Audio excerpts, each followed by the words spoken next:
오늘 성경 말씀은 히브리서 13장 12절, 13절 두 구절 말씀 봉독하겠습니다. 히브리서 13장 12절 말씀 봉독하겠습니다.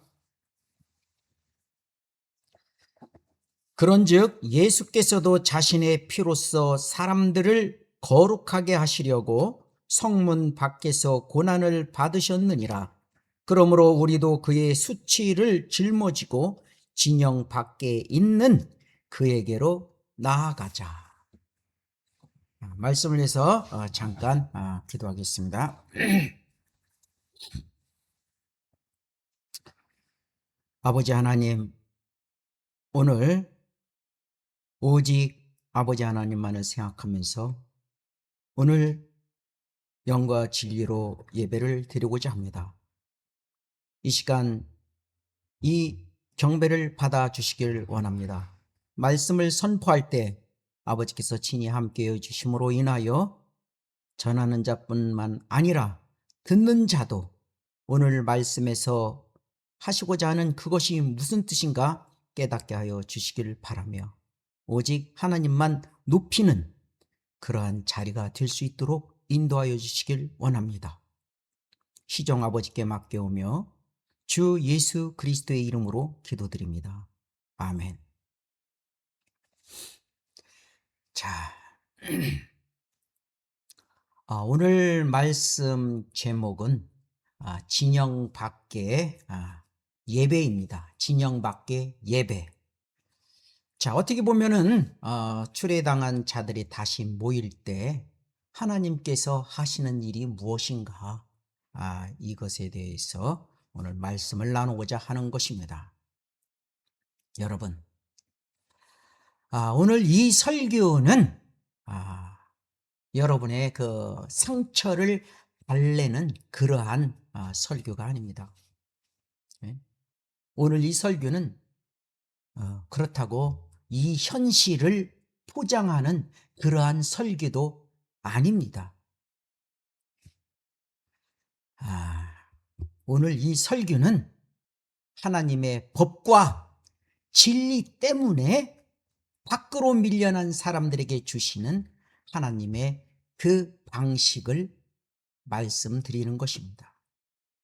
여러분, 보통 세상 사람들은 그렇게 말하죠. 예? 쫓겨났다면 이제 끝난 것이다. 그렇죠? 이제 너는 아무데도 갈 곳 없는 고아다. 자, 그러한 무지한 자들이 있지 않습니까? 그러나 성경은 정반대로 말합니다. 자, 쫓겨난 자리에서 주님이 찾아오셨음을 우리는 요한복음 9장에서도 살펴볼 수가 있죠. 그리고 진영 밖에는 오히려 장막이 서지 않습니까? 출애굽기 33장이죠. 그리고 사도행전 4장에서는 어떻습니까? 흩어진 자들이 다시 모여서 기도할 때 성령이 임하셨던 것이고, 에스겔 11장에서는 포로지에서도 하나님이 작은 성소가 되셨던 것입니다. 그렇기 때문에 세상 사람들이 말하는 고아가 아닙니다. 그리고 여러분, 여기에 있는 그 여러분들 중에서 어떤 그런 목사들에게 큰 상처를 받은 사람이 있습니까? 걱정하지 마십시오. 오늘 말씀을 통해서 여러분들 새로운 하나님의 심장으로서 회복될 것입니다. 위로받으시기 바랍니다. 자, 그런데 여기서 먼저 제 자신, 이 설교자는 하나님 앞에 솔직히 고백을 합니다. 자, 주님, 제가 억울함으로 모임을 만들지 않게 해주십시오. 그렇지 않습니까? 그리고 상처의 동지애로 예배를 꾸리지 않게 해주십시오. 사람의 인정과 복을 목표로 모이지 않게 해주십시오. 오직 주님의 이름과 주님의 법이 중심이 되게 해 주십시오. 저는 이러한 각오로 강단에 선 것입니다. 그리고 말씀 선포자는 그 순간, 그날이 마지막 설교라는 것을 늘 각오하면서 설교 강단에 엄중히 서야 하는 것이죠. 저도 이 시간 그러한 각오로 하나님 앞에뿐만 아니라 지금 여러분들 앞에 서 있는 것입니다. 자, 추리당한 자들의 모임은 여러분, 교회를 다시 세우는 기술이 아닙니다. 오히려 하나님께서 진짜 예배를 다시 세우는 자리가 되어야 한다는 사실이죠. 그렇지 않습니까? 하나님께서 진짜 예배를 다시 일으켜 주시는 그러한 자리가 되어야 한다, 이런 것입니다. 자, 이러한 말씀으로 오늘 본문을 시작합니다. 첫 번째로, 하나님은 진영 한가운데가 아니라 진영 밖에서 참 예배를 다시 세우고 있음을 알 수 있죠. 여러분, 금송아지 그 사건 이후에 어떻습니까? 진영 밖에 있는 회중의 성막으로 나아가고 있음을 우리는 알 수가 있는데, 바로 출애굽기 33장 7절 말씀에 보면은 모세가 성막을 가져다가 진영에서 멀리 떨어진 곳에 치고 그것을 회중의 성막이라고 부르니 주를 찾는 모든 자가 진영 밖에 있는 회중의 성막으로 나아가더라.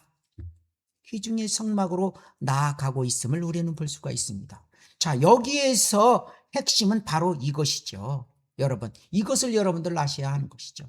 진영 안에 있는 그 사람들, 진영 안이 사람으로 아무리 가득 차도 어떻습니까?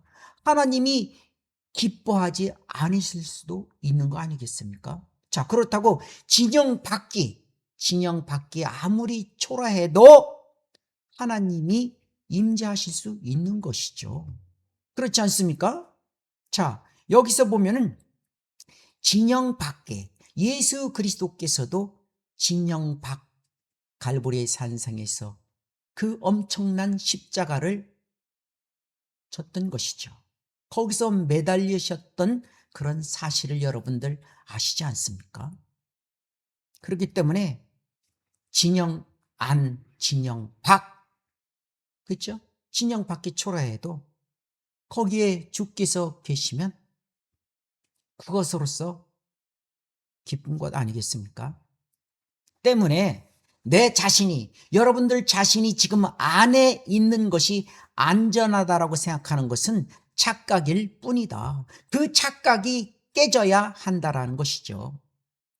여러분, 회중의 숫자가 아무리 많이 있으면 무슨 소용이 있겠습니까? 그렇죠? 회중의 숫자가 진리라는 착각이 깨져야 한다라는 것이죠. 지금 세상에 아무리 화려하고 크고 넓은 그러한 예배 장소가 있다고 하고, 그리고 사람이 아무리 넘쳐난다 할지라도 그곳에, 그 안에 예수님께서 없다라면 무슨 소용이 있겠습니까? 자, 당시 예수님이 계셨을 때 그 성전 안, 그 안을 사수하고 있었던 자들, 서기관과 바리새인들과 사두개인, 그렇지 않습니까? 그러나 예수님께서는 거기서 온 인류를 제거하기 위해서 십자가를 지시지 않았습니다. 성문 밖 갈보리 산상에서 그 역사가 이루어졌던 것입니다. 안 그렇습니까? 그 성전 안에는 썩은 자들이 있는데, 자, 현재도 아무리 화려하고 그 성전이라는 그 잘못된 부름 아래 사람들이 많이 있다 할지라도 썩어 있으면, 예수님께서 거기 계시지 아니하시면 아무런 소용이 없는 것이다. 그래서 성도의 그 숫자가 진리라는 착각에서 깨져야 한다라는 것이죠. 자, 그래서 히브리서 13장 13절에 보면은 히브리서의 그 명령을 우리는 볼 수가 있는데, 진영 밖으로 나가자. 자, 그러므로 우리가 그의 수치를 짊어지고 진영 밖에 있는 그에게로 나아가자. 지금 예수님께서 어디에 있다고요? 진영 아닙니까? 진영 밖입니까? 진영 밖에 있다라는 것이죠. 자, 이 말은 밖으로 나가는 길에는 명예가 아니라 치욕이 포함되어 있음을 알 수 있습니다. 자, 그의 수치를 짊어지고 진영 밖에, 그렇죠? 예수님께서 그 수치는 머리부터 발끝까지 실오라기 하나 걸치지 않았습니다. 그 당시에 그 십자가의 처형은 그랬던 것이죠. 아무것도 걸치지 않았습니다. 우리를 위한 주 예수 그리스도의 그 수치, 그렇죠? 그렇기 때문에 밖으로 나가는 길에는 여러분 명예가 아닙니다. 오히려 치욕이 포함된다라는 뜻입니다. 여러분들 여기에서 오히려 진영 안에서 진영 밖으로 밀려난 자들이 있습니까? 여러분, 수치를, 치욕을 각오하십시오. 그것이 예수님이 가신 길에 동참하는 것입니다. 기뻐하십시오. 자, 그렇기 때문에 성경은 이 시점에서 묻고 계신 것이죠. 자, 너는 평판을 지키겠느냐? 그 수치를 짊어지신 예수님을 따르겠느냐?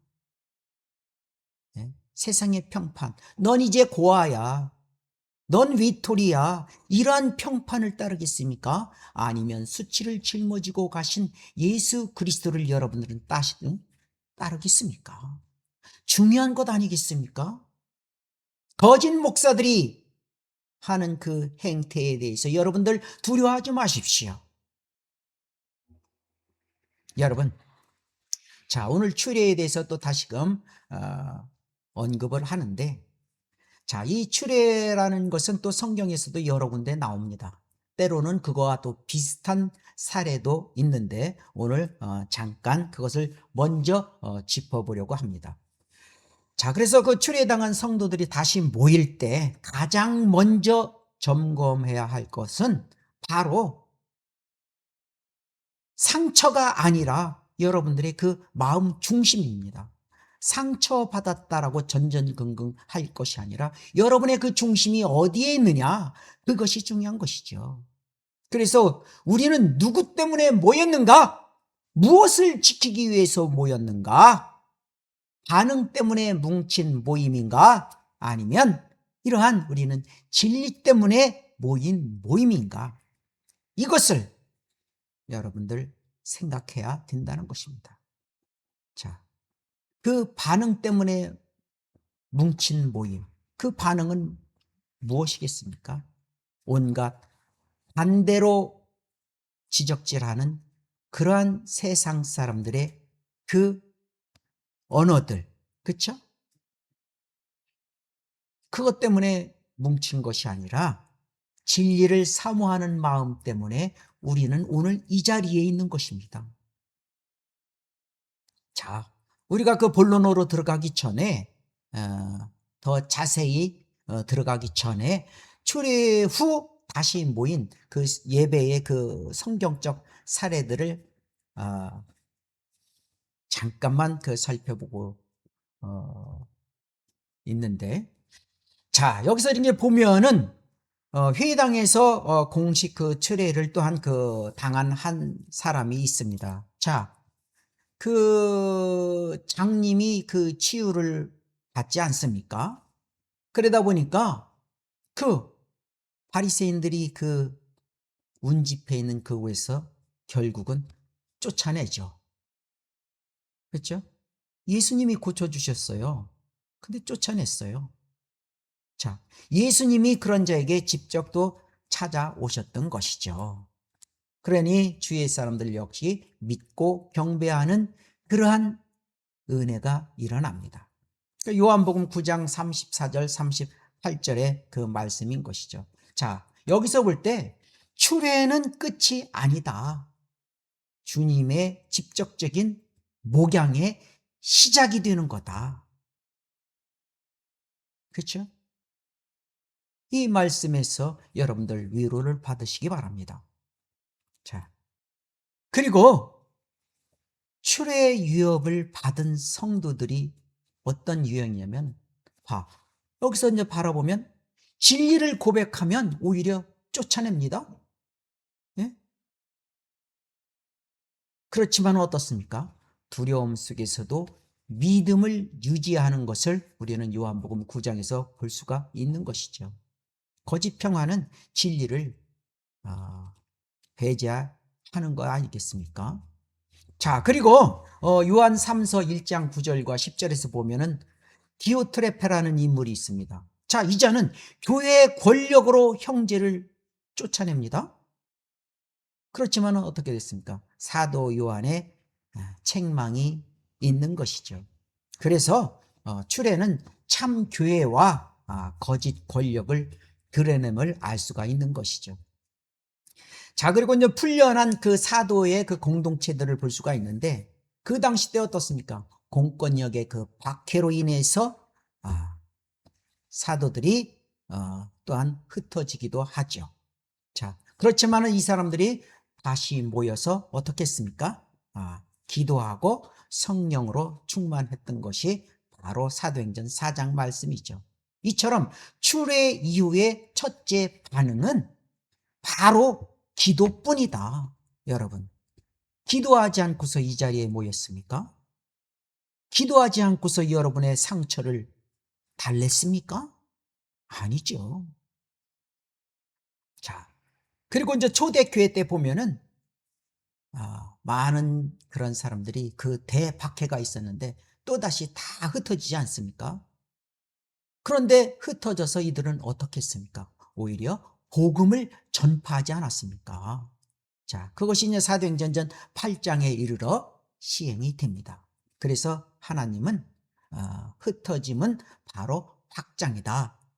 그런 은혜를 주시는 것이죠. 자, 그리고 이제 아까 말씀드렸던 금송아지 사건 이후에 어떻습니까? 주를 찾는 자들이 진영 밖으로 나아갑니다. 장막이 어디에 있습니까? 진영 밖에 그 장막이 있는데 바로 하나님은 진영 밖에서 예배를 받고 있는 것이죠. 자, 그리고 이제 사울에게 그 추격 당하는데 그 다윗과 아둘람 둘이 있지 않습니까? 자, 이때 그 400명의 그 곤고한 자들의 그 모임을 또한 볼 수가 있습니다. 흩어지지 않고 또다시 모였다 이 말이죠. 사무엘상 22장 1, 2절 말씀인데 쫓겨난 자들로 새로운 질서를 시작하고 있음을 우리는 발견할 수가 있다. 그런 것입니다. 자, 그리고 이제 에스겔에서 보면은 이때 그 포로로 성전이 상실되지 않습니까? 그렇지만은 하나님께서는 어떻습니까? 작은 성소가 되시고 있는 것이죠. 예? 자, 그렇기 때문에 어떠한 우리의 그 장소보다 더 중요한 것은 주님의 임재가 더 중요한 것이죠. 장소가 아무리 화려한 궁전 같다 하더라도 그 안에 주님이 없으면 아무런 소용이 없다. 아무리 초라하고 좁은 곳이라 할지라도 거기에 예수님이 계시면, 그렇죠? 그거보다 더 행복한 게 어디 있겠습니까? 자, 그리고 다니엘은 어떻습니까? 포로지에서 그 법령의 위협을 받지만 예루살렘을 향해서 기도하고 있는 것이죠. 자, 그래서 여기서 예루살렘을 향한 그 방향이 충성의 그 예배의 본질이다. 그 방향이 예수님께서 향하지 않으면, 예수님께로 향하지 않으면 온전한 경배가 아니죠. 자, 그리고 하나 더 말씀드리면은 그 포로 귀환 후에 폐허가 된 그러한 또 제단이 있지 않습니까? 에스라와 그 느헤미야에서 우리는 찾아볼 수가 있는데, 에스라 3장, 느헤미야 8장에서 우리는 말씀을 찾아볼 수가 있는데, 바로 그 회복의 시작은 역시 기도와 말씀이다. 그런 것입니다. 자, 이것을 두 번째로 상세히 이제 풀어가고자 하는 것입니다. 자, 둘째로 출애 이후의 첫 예배는 설명, 즉 해명이 아니라 기도로 시작이 된다라는 것을 우리는 발견할 수가 있습니다.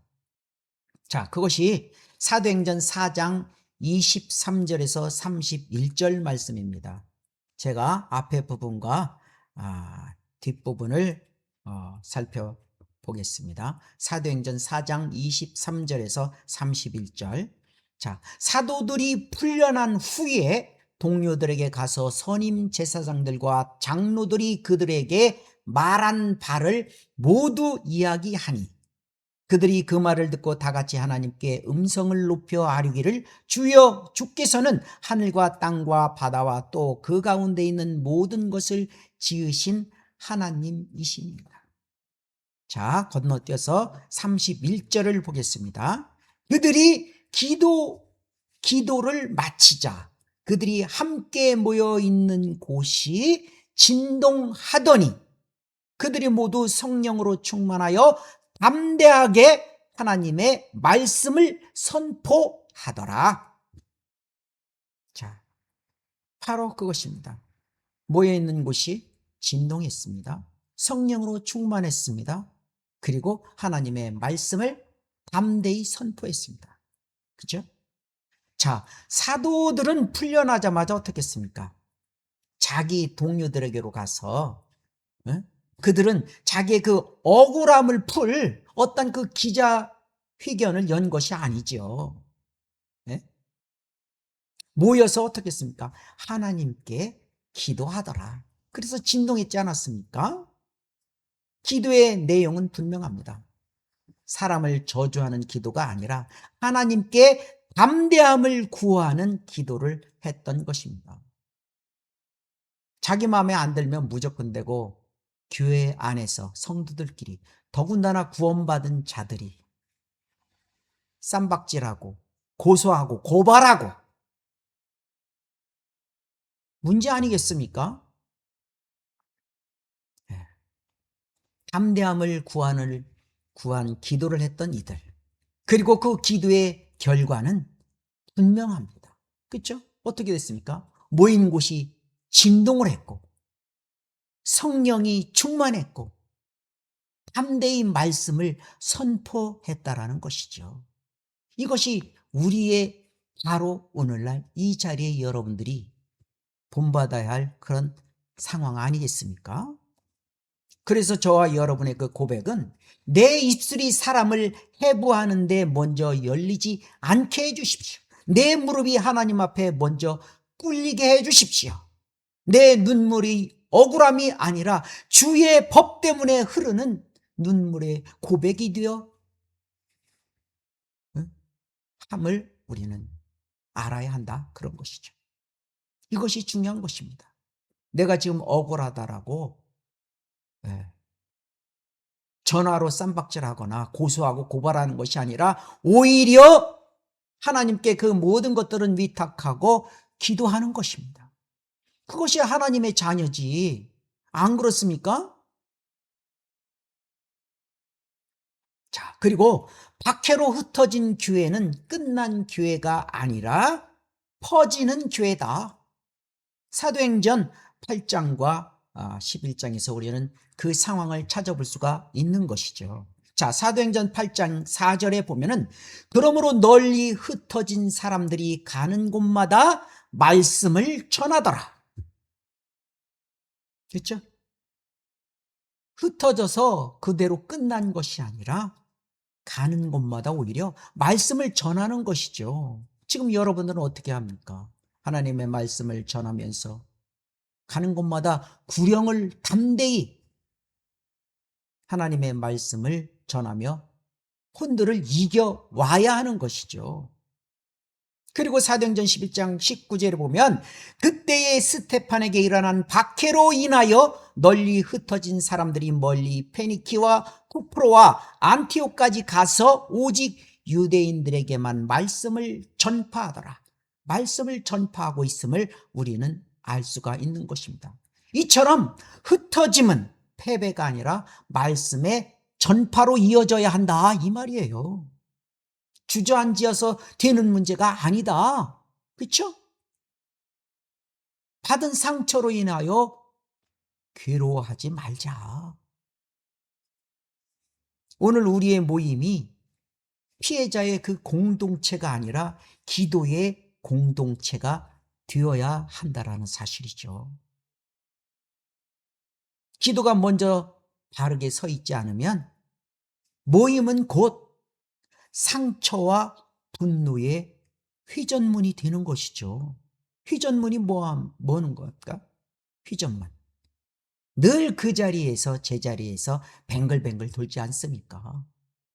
그렇기 때문에 기도가 올바로 서지 않으면 어떤 모임이든 그 모임은 상처와 분노로 뱅글뱅글 도는 회전문과 똑같은 것이다. 자, 세 번째로 하나님은 추례당한 자들을 통해서 거짓 평화를 심판하시고 참 경배를 회복해 주신다는 것입니다. 자, 여러분, 추례당한 자를 주님이 친히 찾아오십니다. 요한복음 9장 34절의 말씀을 보면은 그들이 대답하여 그에게 말하기를 내가 전적으로 죄들 가운데 태어나서 우리를 가르치려고 하느냐 하며 그를 쫓아내더라. 예수께서 유대인들이 그를 쫓아내었다는 말을 듣고 난 후 그를 만나서 말씀하기를 너는 하나님의 아들을 믿느냐고 하시니 그가 대답하여 말씀되기를 그가 누구시나이까? 주여, 내가 그를 믿고자 하나이다 라고 하니라. 자, 예수께서 그에게 말씀하시기를 네가 그를 보았거니와 너와 말하고 있는 이가 그니라고 하니 그때 그가 말씀되기를 주여 내가 믿나이다 하고 주께 경배하더라. 여러분, 사람이 쫓아낸다고 끝이 아닙니다. 네? 안 그렇습니까? 주님이 붙드시면 이제 시작입니다. 네? 용기를 가지십시오. 이것이 경배인 것입니다. 자, 그리고 에스겔 11장 16절에 보면은 포로지에서도 하나님은 작은 성소가 되심을 알 수가 있는 것이죠. 그러므로 말하기를 주 하나님이 이같이 말하노라. 비록 내가 그들을 멀리 이방인들 가운데로 버렸고 또 비록 내가 그들을 나라들 가운데로 흩었을지라도 나는 여전히 그들이 갈 나라들에서 그들에게 작은 성소같이 되리라 하라. 얼마나 이보다 더 큰 위로의 말씀이 어디 있겠습니까? 용기를 가지십시오, 성도님들. 네?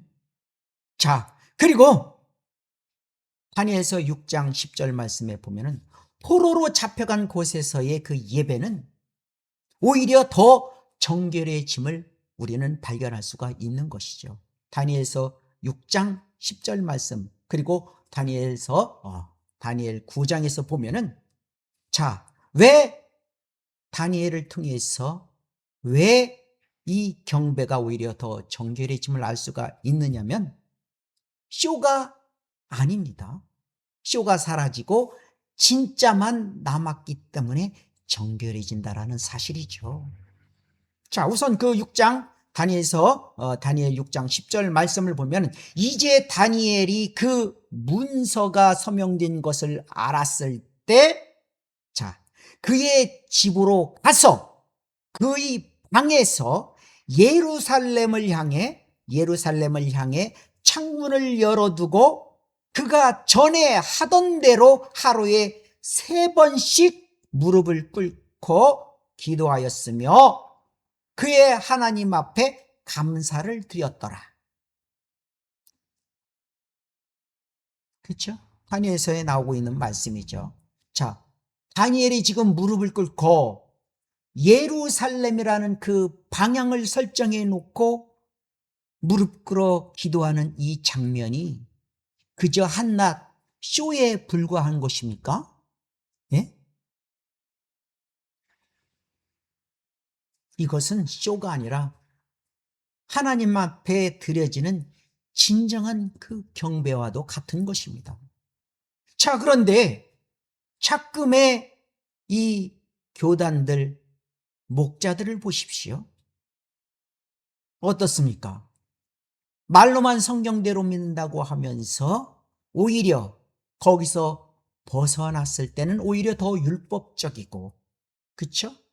더 바리새인적인 그런 것으로 급격히 전락되는 것 아니겠습니까? 자, 그것을 마치 합리화하려듯 그런 자들은 어떻습니까? 쇼를 보여주고 있지 않습니까? 더 거룩한 척, 말씀을 바르게 전하는 척, 찬송도, 예? 찬양대 뒤에 배경에 쫙 늘어놓고 열심히 하는 척, 그쵸? 손짓 발짓 하면서, 예? 최선을 다해 하는 척, 실제 최선을 다하며 부르짖는 선포된 말씀은 손짓 발짓이 됩니다. 그러나 그것이 쇼라면 문제가 있는 것이죠. 하나님은 그 중심을 보시는 분 아니겠습니까? 네?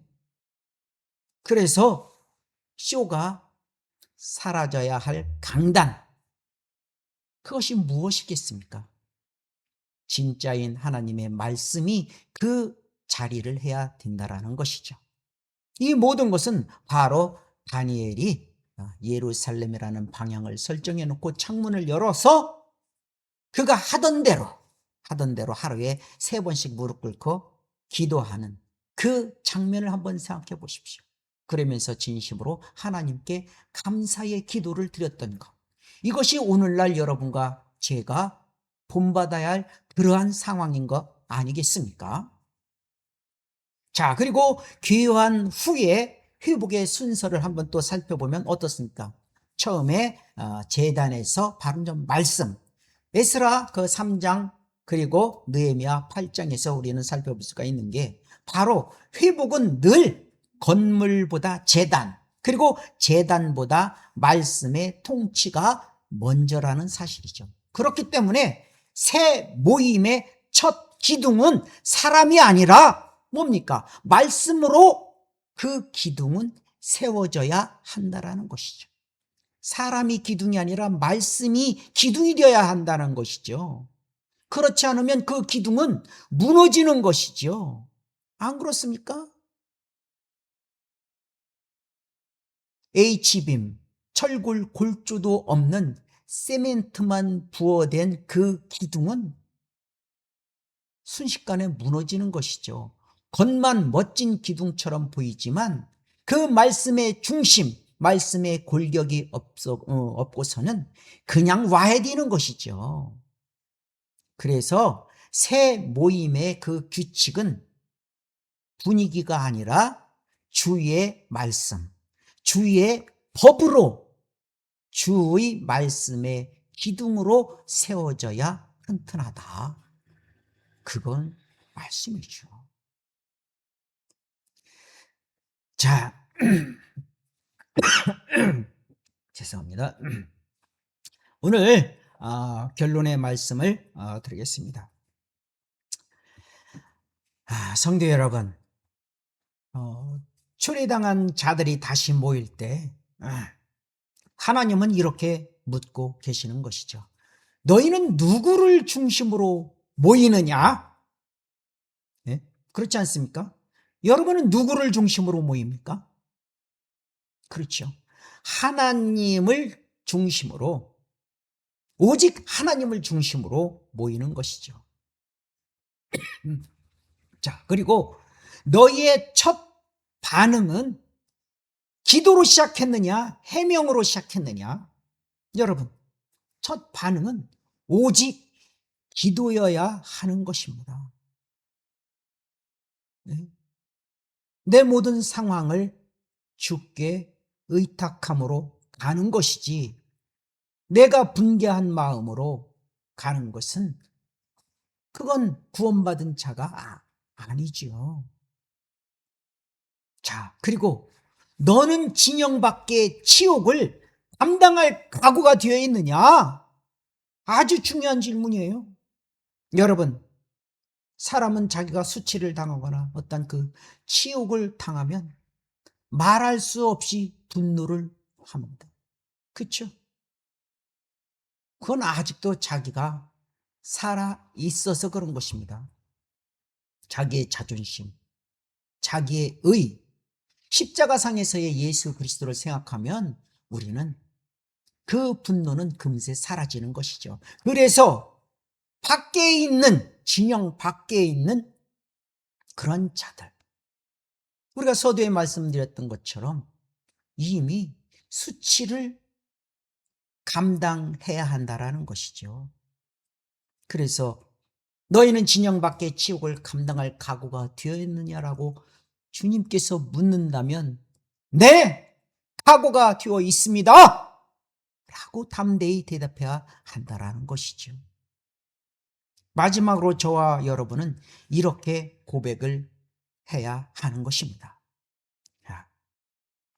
주님, 우리는 사람의 인정으로 회복되기를 구하지 않겠습니다. 우리는 교단의 도장으로 회복을 구하지 않겠습니다. 오직 주님의 임재로 회복되기를 구하겠습니다. 진영 밖에서라도, 불 속에서라도, 감옥에서라도, 포로지에서라도 주님의 말씀이 우리 가운데 뜨겁게 해 주십시오. 바로 이러한 고백으로 시작을 해야 한다는 것이죠. 자, 그리고 이 한 문장으로 오늘 말씀을 착륙하고자 합니다. 출애는 끝이 아니다. 출애는 끝이 아니다. 시작이다. 하나님께서 진짜 경배를 다시 시작하는 그러한 자리가 되시기를 여러분들 먼저 간절히 바라면서 오늘 말씀을 마치겠습니다. 잠시 기도하겠습니다.